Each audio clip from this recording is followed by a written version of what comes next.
Hello! I forgot to post in the group today, just to remind everyone that I was coming at 6 o'clock. So I hope you guys remembered. But if not, I can just ramble on and tell you what I have to say and lead a practice, and you guys can, just let me know what you're needing. So, I got, just so you know, I got a new router for my house, which I'm really excited about. Because last week or 2 weeks ago, there was a little bit of feedback about technical issues. So I definitely didn't want that to be an obstacle to you guys getting some yoga. And what else? And I got a new iPhone that's supposed to be really good for video. So I'm stepping it up for you guys. So if you're on, say hi. I want to know if there's something specific you're needing from your practice today. I want to know how you're feeling, because a lot of what I do and how I lead the yoga practice is based on who's watching and what you're needing. So I kind of feel like I'm like the Iron Chef of yoga.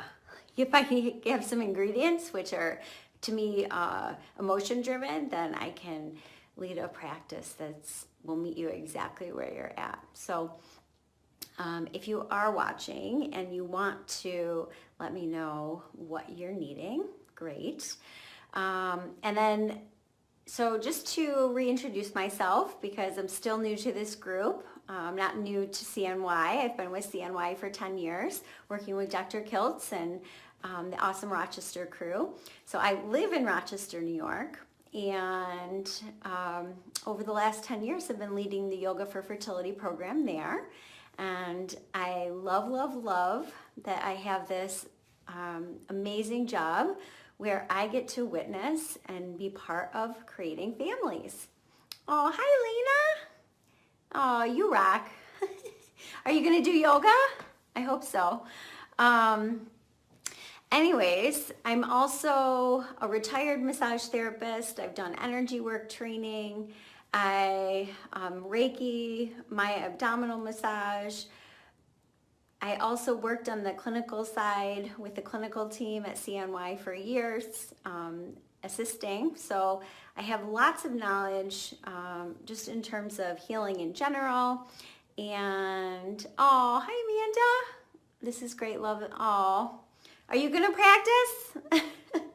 So anyways, as we've grown at CNY, we now have a global audience. So I'm hoping that online is helpful for those of you who are not local to one of our upstate New York studios or locations. So Albany, Buffalo, Rochester, and Syracuse. But like I said, I'm in Rochester.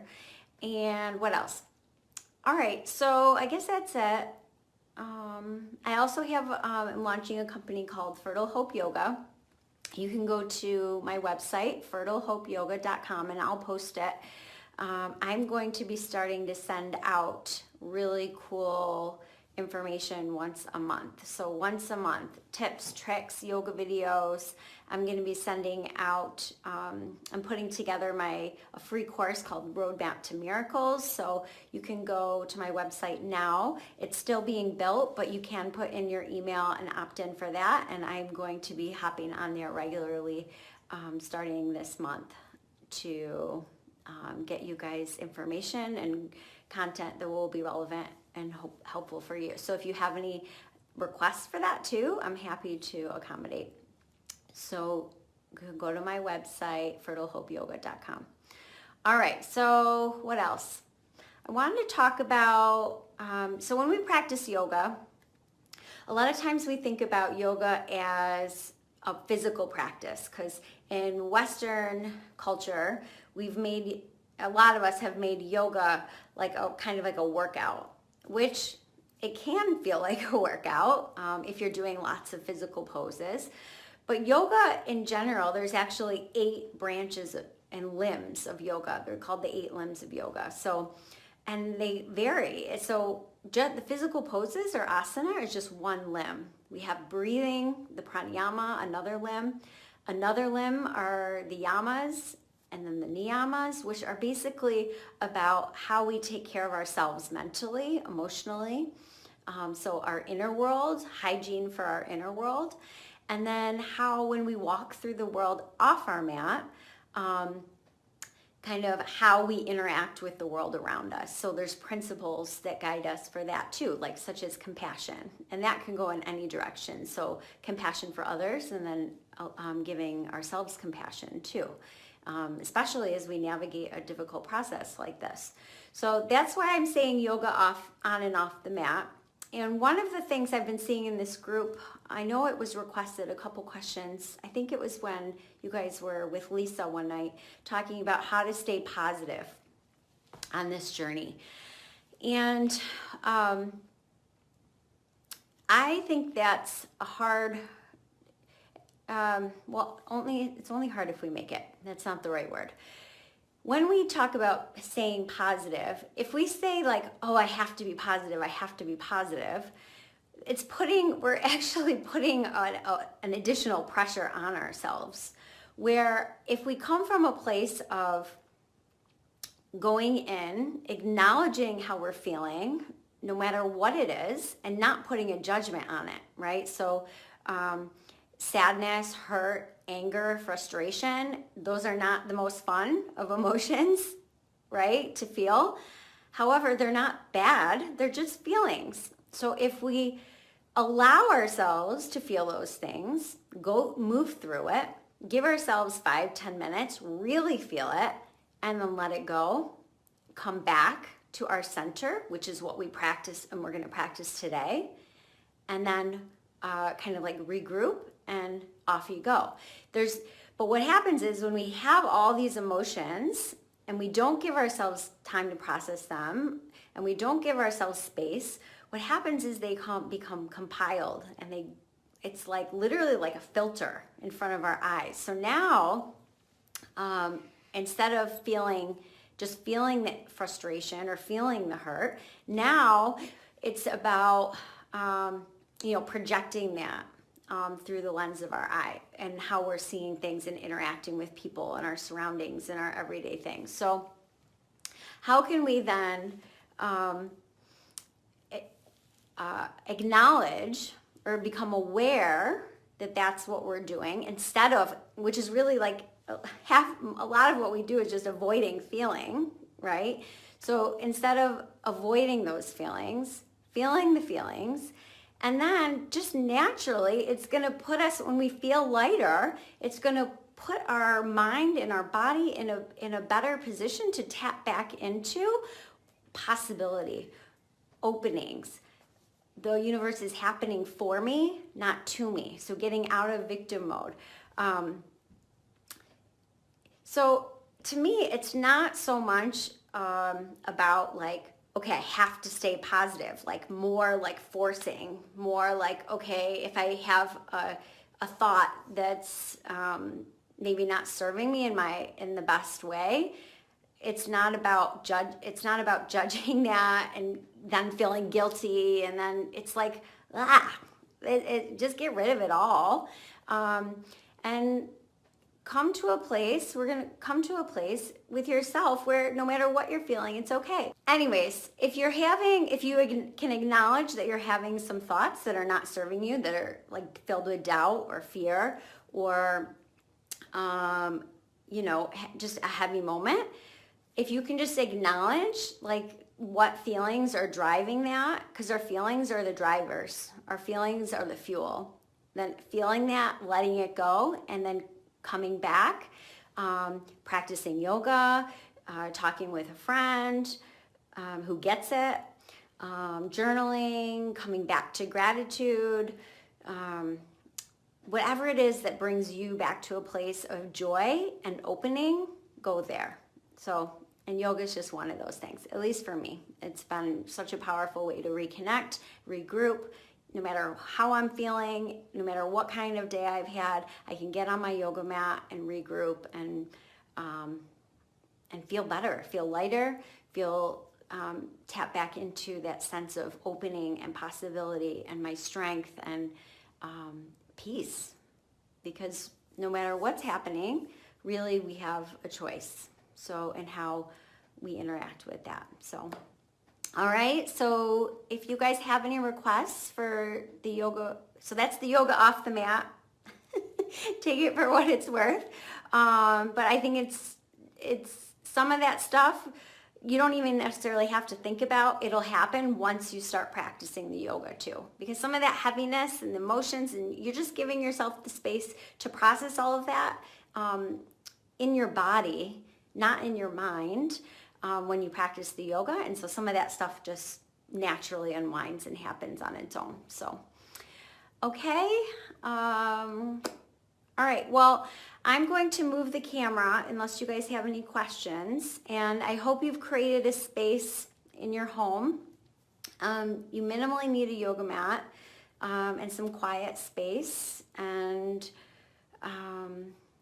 then today I know last time I was on here, I didn't use any yoga props. I love yoga props because they allow us to deepen into a pose without extra effort necessarily, find more ease. And if you're like me, I wasn't born flexible. So, and yoga to me isn't about, it's just not to me, to anybody, it's not about being flexible, or it's about moving in a way and finding alignment in a way that allows you to breathe.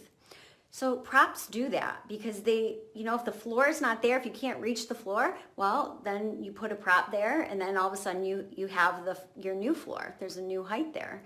Or when we're opening our chest in a back bend in a supported way, well, now there's less chance that we have a negative impact for pressure in our low back because we're utilizing muscles in a way that's not supporting us. So I'm going to show you that in a second. Chris, I do have a question. This is my second time doing yoga and I'm overweight and I don't know how I should be doing yoga. I did get a mat, a strap, and a block. Okay. So yoga it doesn't matter what our abilities are, what size, anything. I mean, I've had all shapes, sizes, everything in my yoga room, and it doesn't matter. It's about and it's not even how we can move. I mean, one time I'll never forget this. Lauren, one of my students, she came to class. She had thrown out her back or her neck. I think it was her neck from stressing herself out. And I said, you did this to yourself. And she said, well, yeah. So anyways, and I said, she's like, well, I can't do the yoga. I'm like, no, you can do the yoga, and you need the yoga just as much as everyone else in this room. So your yoga is going to look different than everybody else's yoga in the room today. Your yoga is going to be sitting and accessing your breath. And if it feels okay to start moving, then you'll do that. Otherwise, you can lay there, you can sit, you can be there in a way where you can even just close your eyes and breathe for 30 minutes, because that breathing is going to unlock more space and create more opening than anything else for her in that moment.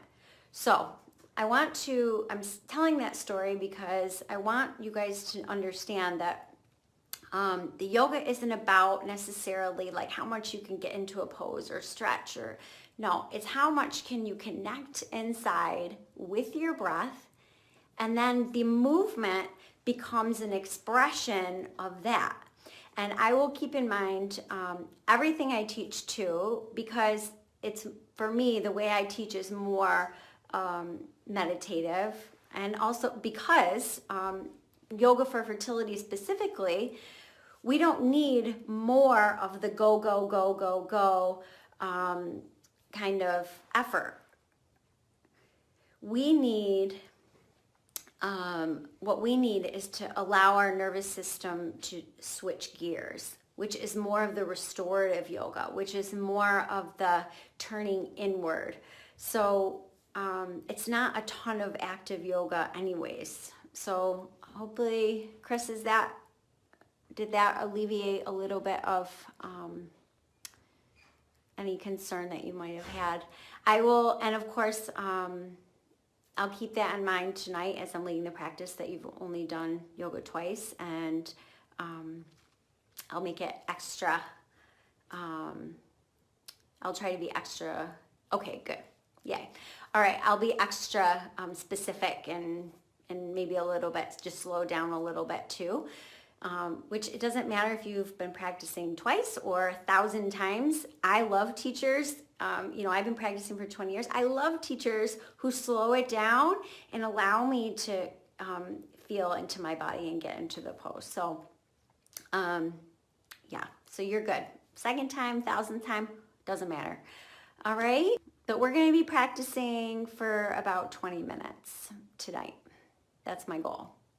But everybody who knows me knows I'm not the best with time. So, but that's the goal, 20 minutes.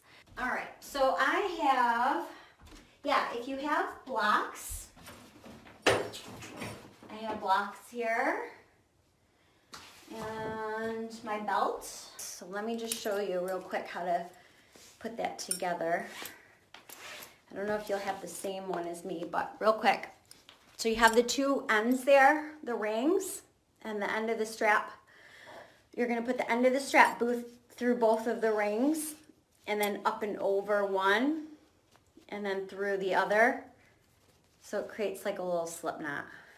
All right, so that's how you do that. All right, so let's start in a meditation. I'm just going to talk you through, and I recommend sitting up on the edge of a bolster. I know, Chris, you said you didn't mention a bolster, something you have, but if you guys have one, and I'm going to put up an article with my prop recommendations for you guys to make it easier, but if you have your bolster, you can sit right on the edge. One foot is on either side. If that's too much on your knees, then you can put a blanket underneath, so blanket between my sit bones and my heels there.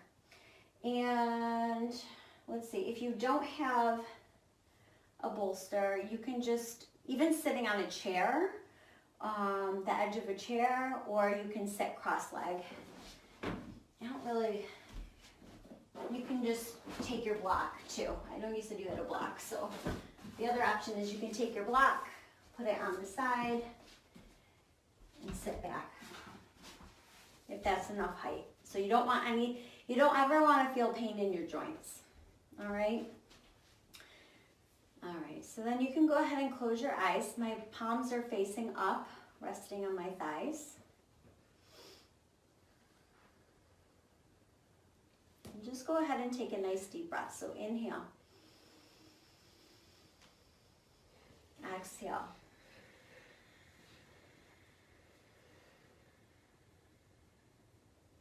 So breathing in and out through your nose, which is soothing for your nervous system.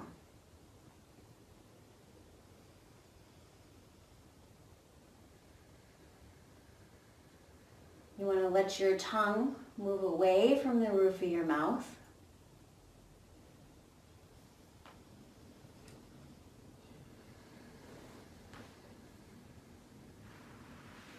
Let your shoulders drop away from your ears.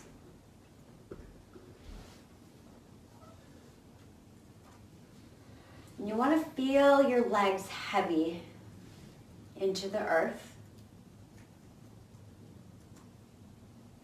Feel your sit bones, the two bones right that are where your hamstrings attach.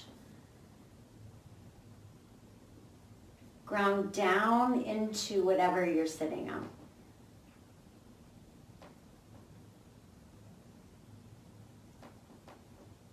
So there's this downward energy.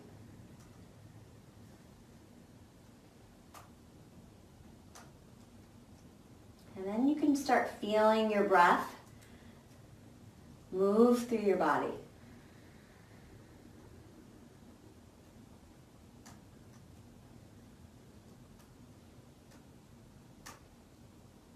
Every inhale, there's an expansion.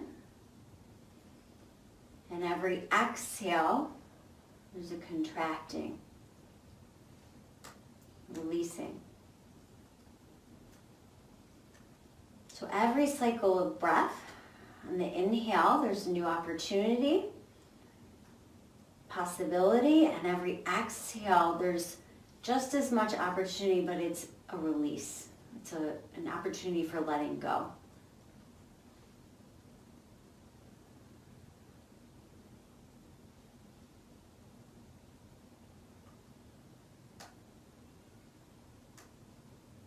Relax your jaw. And relax the skin around your forehead, around your eyes.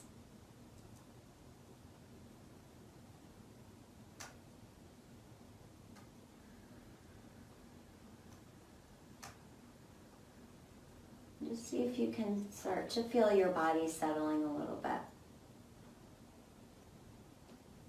You can even physically invite some gentle rocking in your pelvis back and forth, side to side, just to make sure that we still have a sense of fluidity in our body. So we don't want to ever be locking. Even if you're watching me right now, it looks like I'm very still, like a statue. But with the movement of my breath, I'm allowing a receptivity in my body. So my body is actually moving with every breath, and I'm allowing my body to move subtly with every breath.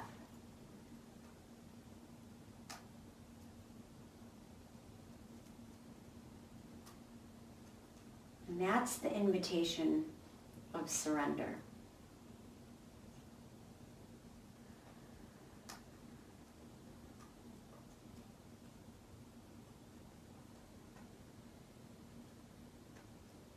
So nice deep breaths. Seeing if you can breathe all the way from your pelvic floor through the crown of your head, filling your body with your breath.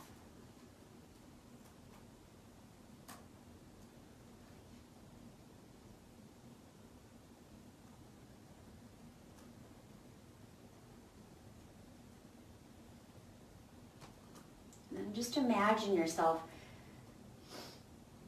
lovingly being held in this space.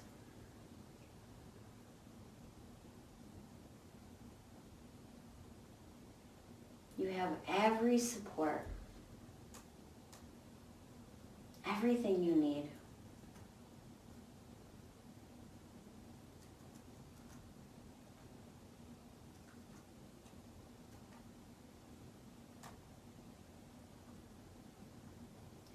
Invite that sense of freedom that comes with that level of knowing. Knowing that no matter what happens, you are held, you're supported, you are loved.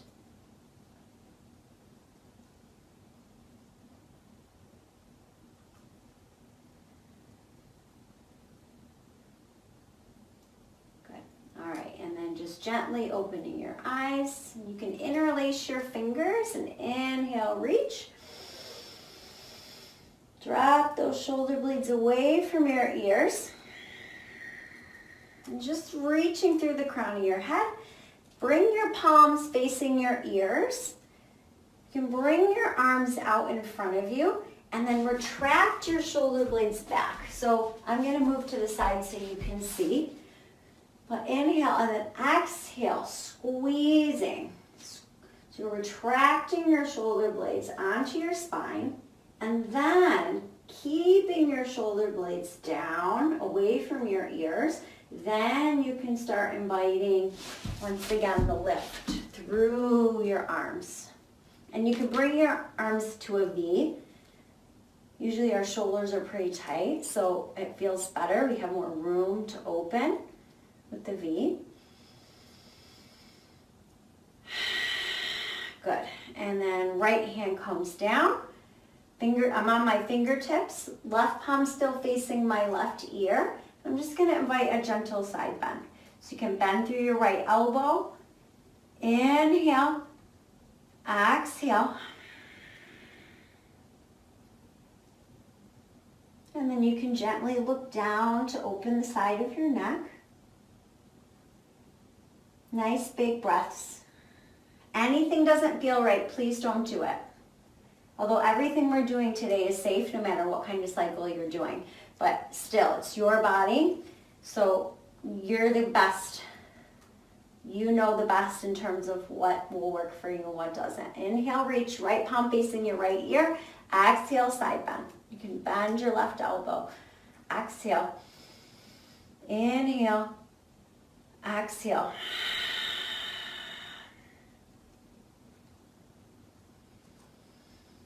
Inhale. Exhale.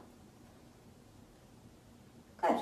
And then come back to center and we'll sit back in child's pose. So bring your knees wide. Bring your big toes together. And you can exhale, sit back.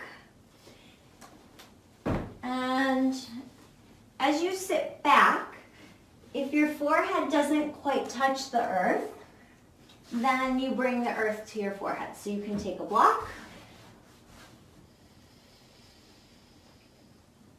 And really allow your forehead to rest.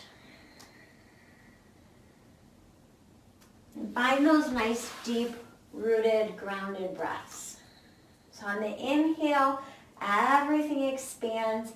Exhale, just allow yourself to drop. Allow yourself to be here.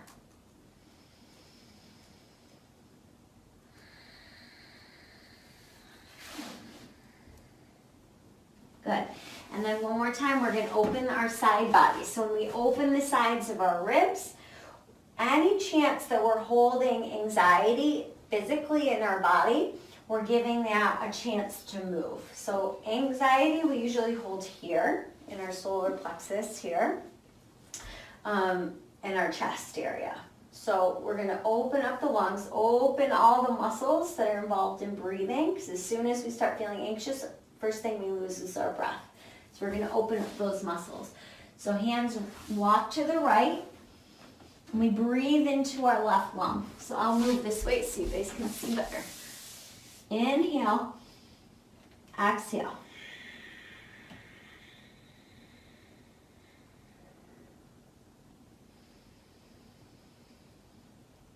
Good. And then walk your hands back through center over to the left. Inhale. And exhale.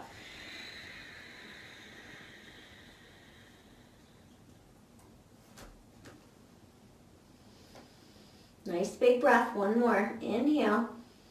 Exhale. Keep sitting back through those sit bones, reaching through your fingertips, lengthening. Good. To get an opening physically in the body, we have to have a polarity. So we root down and reach up at the same time. So two different directions of movement. And we have to create that for ourselves in yoga, unless you're lucky enough to have someone actually assisting you. But if not, which most of us don't, then we have to create that polarity and that dynamic from the inside out. So you can think of like a tug of war situation. If your arms are reaching one way, then something has to be reaching in the other direction to get the full extension. All right, so you can come to your knees. We'll do some spinal waves. Bring your knees hip width apart. I like to bring my knees on a blanket just because if you do this enough over time, you can get a little irritation on the bursa of the kneecap. So, which I'm on my mat quite a bit, so I like to use the blanket. And then bring your wrists, the creases of your wrists are parallel to the top of your mat. Spread your fingers, press your palms, and on your exhale, low belly hugs in, press into your hands and rounding through the upper spine. And then on the inhale, you're going to let the front of your pelvis tilt forward and lengthening through the heart center, through your chest, like you want to reach your chest to the wall across from you, and shoulder blades draw away from the ears.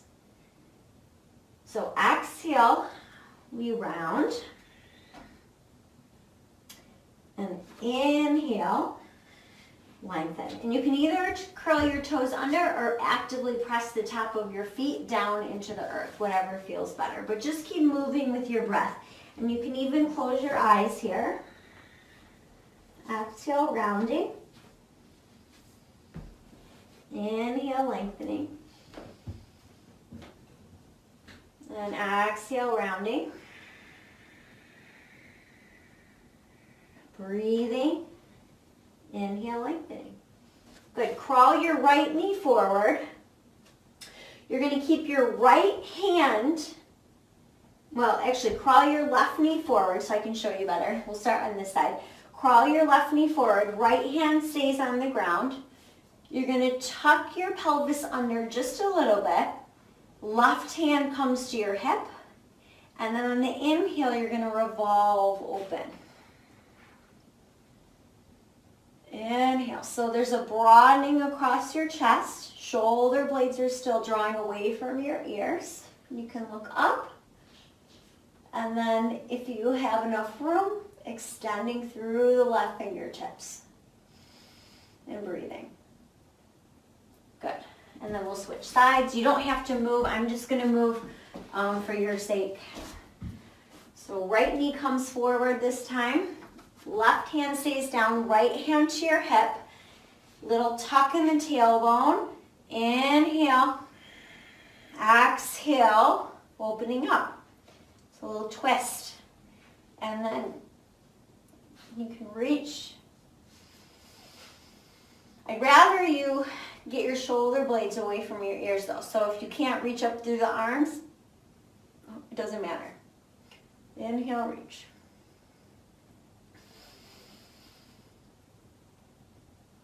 Good. And back to center. Good. All right. And then we'll come up to downward dog. So you're going to curl your toes under. And we're going to start with a modified downward dog.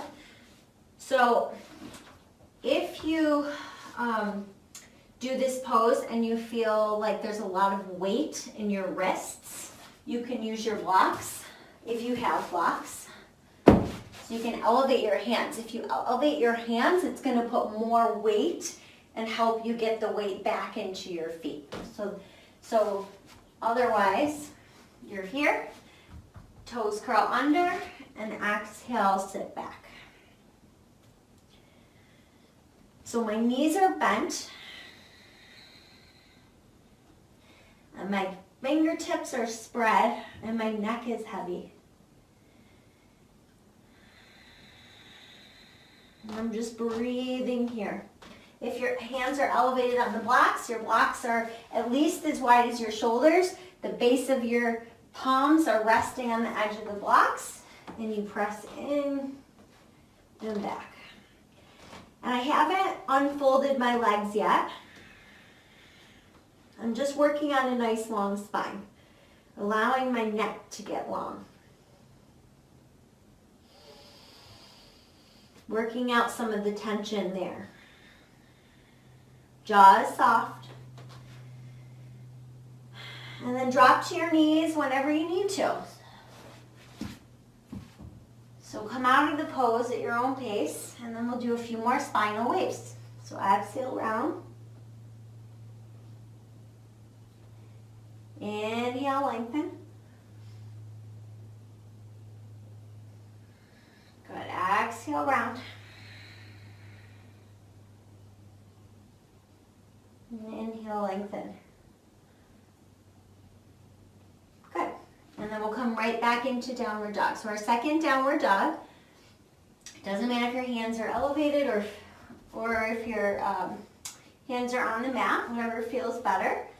So remember in the beginning how we retracted our shoulder blades you want that same action here. Otherwise, when you bring your arms up, like this is downward dog spine right here, your shoulders are gonna end up in your ears. So we want this space here. All right, so retract the shoulder blades, exhale, sit back. You want to get the weight out of your hands, so keep sitting back through the sit bones. And this time you can start lengthening out one leg, dropping into the other heel. So one knee bends, the opposite heel grounds into the earth, and then switch. And that should open up the bottom of your foot, the back of your, start getting into the calf, and just switch back and forth. Good. And then drop to the knees, and exhale, sit back. Good. All right. Press yourself up to seated. And we're going to take that belt that we set up in the beginning. So you want your loop. I think we did this one 2 weeks ago when we practiced.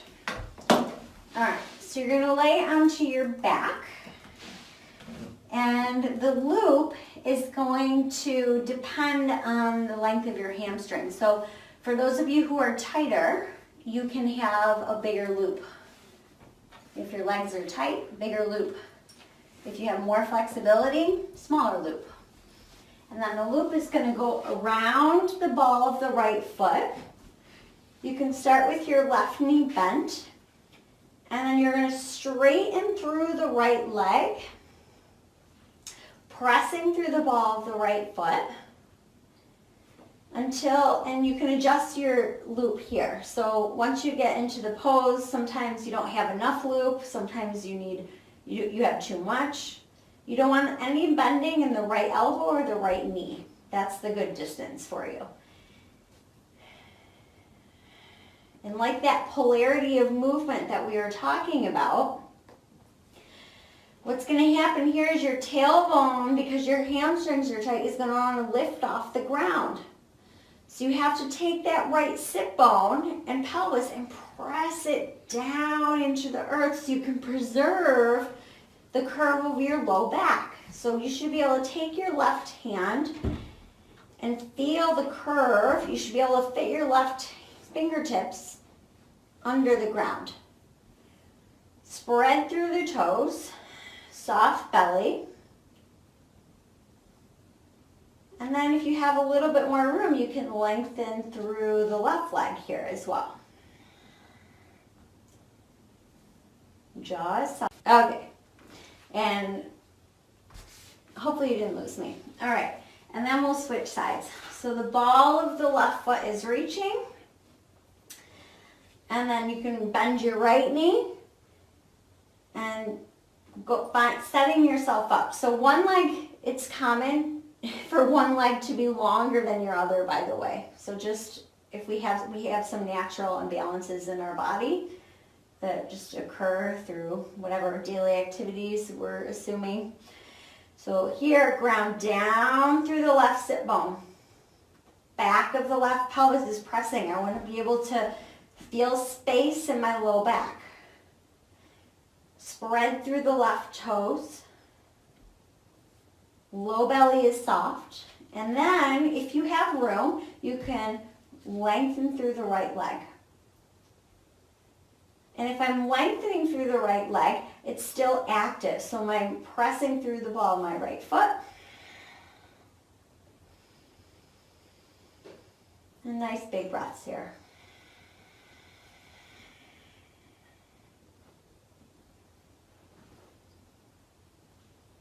So these posture, this whole series is called Supta Padangusthasana, and it's so important for opening up the hips. So we hold so much tension around our abdomen and our pelvis. We're just trying to open all that up, because when we have good blood flow, we have good nutrients, we're reducing inflammation. I mean, it's all about blood flow. So, all right, the loop now is going to go around the inner part of the right heel. You can bend your left knee, externally rotate in the right hip. What that means is my right foot is turning out and I'm looking at the inner part of my right knee. Left hand comes out to the side and I can just start to exhale slowly, bringing my right leg down to the right. Now I'm only going as far as if the front of my left hip starts coming off the ground, I've gone too far. So I want to maintain the integrity of the alignment of my pelvis as I start to invite the opening for the right hip. So you don't even need to go very far to have a nice effect for the body. Neck is soft, eyes are soft. Good. And then inhale, bring your right leg back to the midline of your body and switch hands. So now my left hand is holding the belt. My right hand can come out to help with stability. And then my right leg, I just let it cross over my body. So now I'm opening up this whole outer hip here. Keep pressing through both feet. So I'm reaching through the crown of my head. I'm reaching through the ball of my left foot. That's one chain there of opening. And then reaching through my right fingertips and my right ball too. Bend your right knee to come back to center. Pelvis comes back to neutral. And we'll switch sides. So the loop goes around the heel, the left heel, and I externally rotate. So my left foot is turned out. I'm looking at the inner part of my left knee. Right hand comes out to the side just to help with stability. There's no bending in my knee still. And then I can start to bring that left leg down. Exhale. And if you have movement or more room, you can lengthen through the right leg.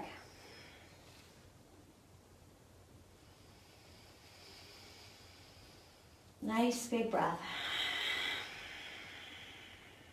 In and out through your nose. Good. And then bring the left leg back to center. Switch hands. The right hand grabs the belt. Left hand reaches out. And just let that left leg cross over your body. Breathing here. Pressing through both feet.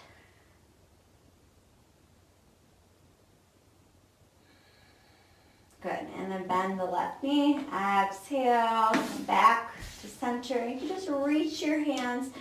Reach both feet. Lengthening through your whole body. Nice big breath here. Good. All right. And then to come up, roll to your side. Roll to your side and then use your hands to press yourself up. And we're going to come into pigeon pose. So for pigeon pose, we are going to use a bolster, but some of you might not have a bolster. So I'll show you with the bolster and then I'll show you if you don't have a bolster. I like the bolster for this pose a lot. It makes it a lot more accessible. Because a lot of us have super tight hips. So right leg comes in front if you have the bolster, and your left leg is behind. You're going to bend your right knee and hug your left or right heel in a little bit. So your right shin is angled in towards your pubic bone, and your right knee is way over to the side. So let me show you from this angle too, just so you can see this way.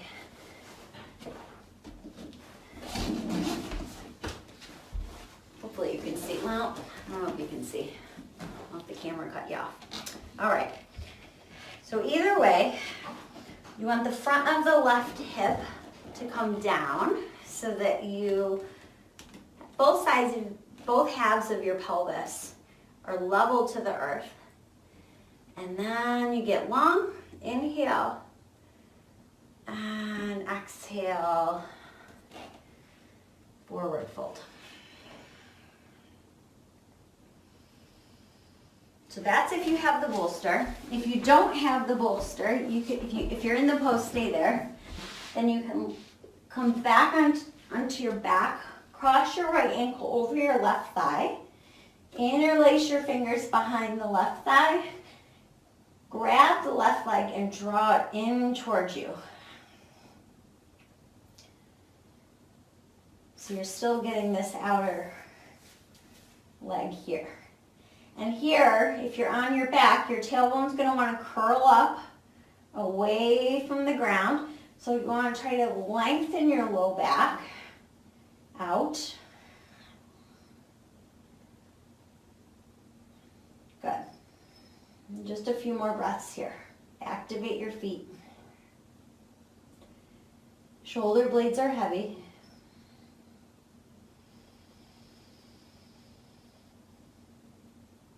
Remember, the most important thing is that you're taking those nice deep breaths. Good. And then switch sides. So if you're switching sides, if you're on your back, cross your left ankle over your right thigh.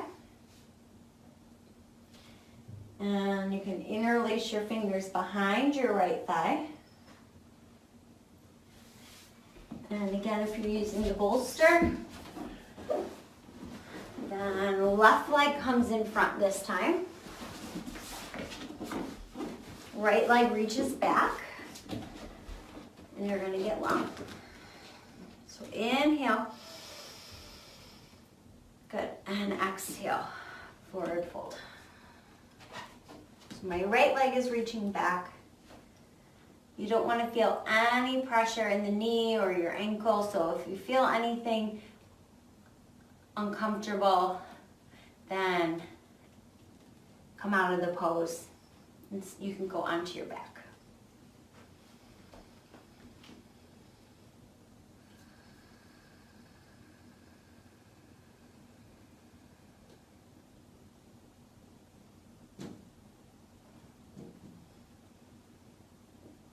Good. And inhale, come on up. Gently come out of the pose. And you can bring your feet wide, so legs are wide. I'm elevated with my hips. Inhale, reach. And exhale, forward fold, toes pointing toward the sky. You might not get very far, that's okay. You just want to maintain the length. So maintain the length, reaching through the crown of your head. I'm hinging at the hips.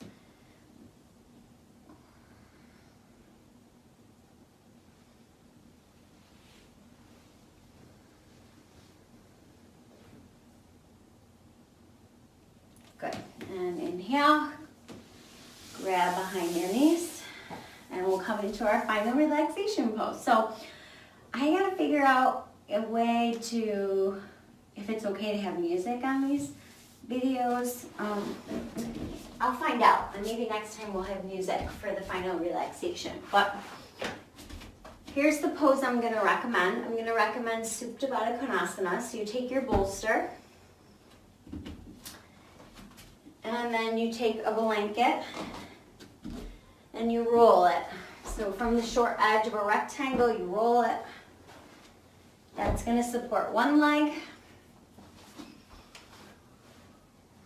And then you take another blanket, short edge of the rectangle, roll that. That's going to support your other leg. And then you take a blanket and you fold it in thirds. That's going to be for your neck. If you have none of these things, you can just simplify and lay flat on your back. But the Supta Baddha Konasana is such a restorative pose for our reproductive organs specifically. That's why I like to end with this pose. So if you're doing the whole pose, you're going to sit on the ground in front of the bolster. You're going to tuck the blankets in towards your ankle and your thigh.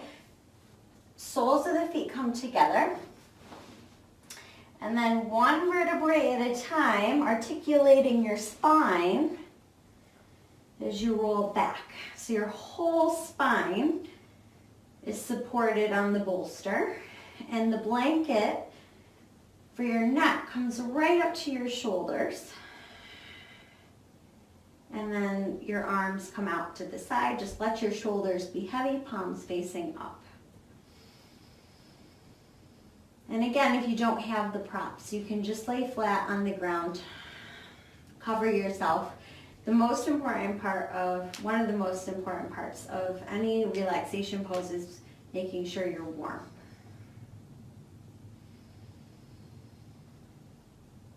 And then you can close your eyes.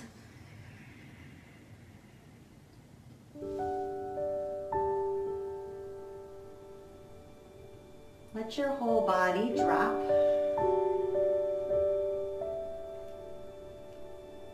And you want to take the first few breaths to find any part of your body that's physically talking to you still. So if it's your low back, your knees, whatever it is, you can make small adjustments. You should try to get a little bit more comfortable. If you can't find a way to be completely at ease, you want to get out of the pose. You can lay right onto your back. Find that place. You want to feel like you're so supported, so comfortable. You're in the middle of summer on a raft in the pool. It's warm.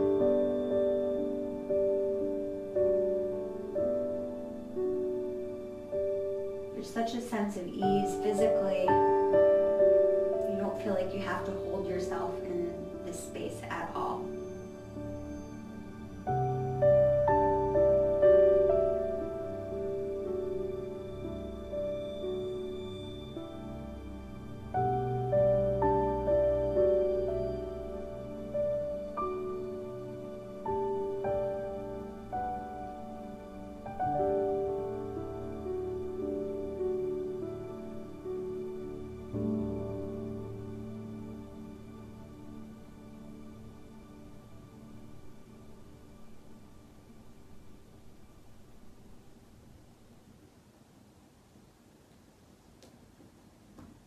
We're going to be here for about 8 more breaths.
called Uplifting Prayers to Light Your Way. I can put the link in the comments. Just really short invitations. So I'm going to read that to you now. It's called When I'm Down. Holy Mother, Father, God, divine, loving light and heart of the universe. I like to believe that I'm strong, yet my heart is fragile at the moment. I like to believe I am hardy, even though I can barely carry on right now. I like to believe I am filled with power, although I feel powerless today. Please send in your angels to help me fill up with your strength, energy, and power so that I know all will be well. I thank you in advance with my whole heart and soul for answering my prayer and giving me the strength I need to carry on. With infinite gratitude. All right, so palms together in front of your heart. And for yourself, honor 3 things that you're grateful for in this moment. Really feel that in your heart. Because truly when you fill yourself with gratitude, you cannot at the same time feel worry or fear. So be now, be here,